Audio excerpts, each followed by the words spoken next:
Merhaba, kanalıma hoş geldiniz. Bugün sizler için güllaç tarif vereceğim.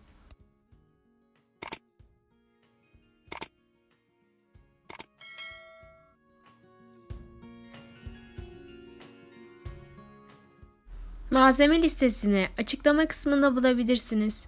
İyi seyirler. İlk olarak tenceremize sütümüzü koyup şekerimizi ekleyelim.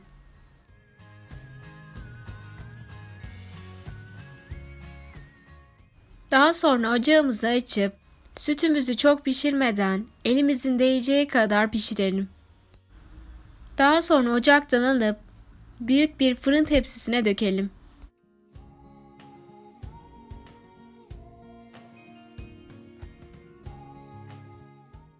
Güllaç yapraklarını sütümüze bandırıp çıkartalım.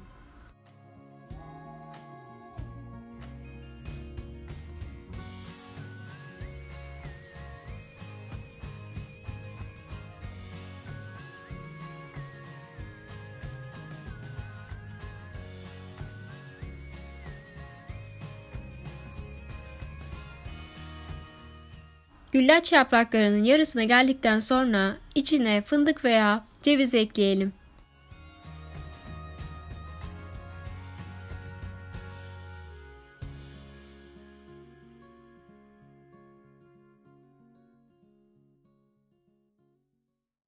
Diğer güllaç yapraklarını da ıslatıp fırın tepsimize koyalım.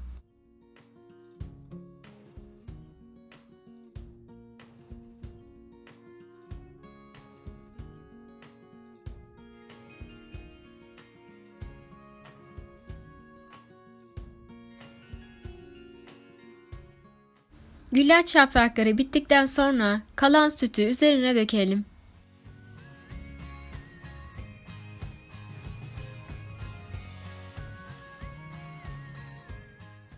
Sütünü çekmesi için yaklaşık 2,5-3 saat kadar tatlımızı dinlendirelim.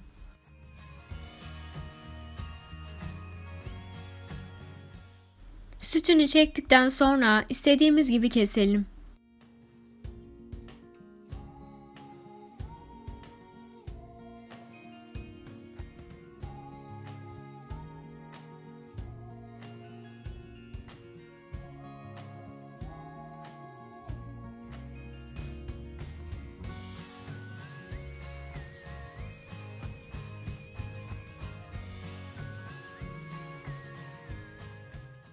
Üzerini istediğimiz gibi süsleyelim.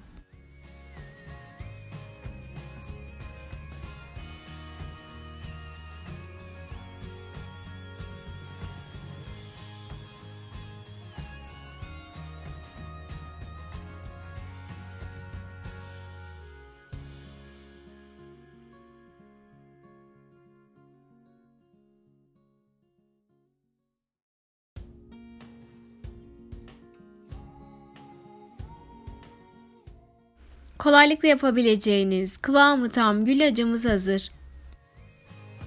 Destek için kanalıma abone olmayı ve videomu beğenmeyi unutmayın. Deneyecek arkadaşlara şimdiden afiyet olsun.